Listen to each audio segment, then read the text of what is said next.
ஓம் வரம் தரும் வாராகி தாயே துணை. நம்ம இன்றைய பதிவில் பார்க்க போகிறது ஒரு சின்ன கதை. வாராகி அம்மனை நம்பிக்கையோடு வழிபட்ட ஒரு ஏழை பெண் கதை தான் இது. வாங்க கதைக்குள்ளே போகலாம். ஒரு சின்ன கிராமத்தில் கோயில் வாசலில் பூ வியாபாரம் பண்ணுற ஒரு பொண்ணு இருந்தாங்களாம். அந்த வியாபாரத்தில் வர காசை வச்சு தான் அன்றைய வாழ்நாள் அவங்களுக்கு போய்கிட்டு இருந்துச்சான். அப்படி ஒரு நாள் அவங்க வியாபாரம் முடிஞ்சு வீட்டுக்கு வர வழியில் கால் தவறி பள்ளத்துக்குள்ளே விழுகிறாங்க.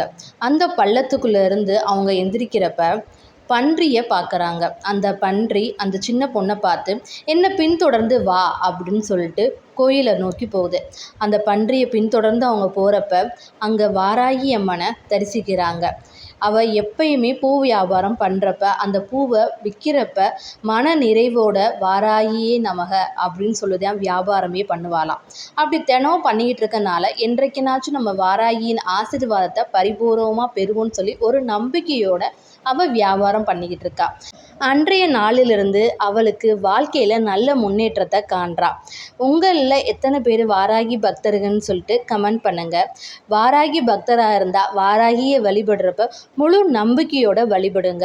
நிச்சயமாக வாராகியின் அருளையும் நம்ம எல்லாருமே பெறலாம். அடுத்த ஒரு ஸ்டோரியில் பார்ப்போம். மறக்காமல் உங்களுக்கு இந்த கதை பிடிச்சிருந்துச்சுன்னா உங்களின் ஸ்டோரி ஸ்டுடியோ லக்ஷ்மியை சப்ஸ்கிரைப் பண்ணுங்கள்.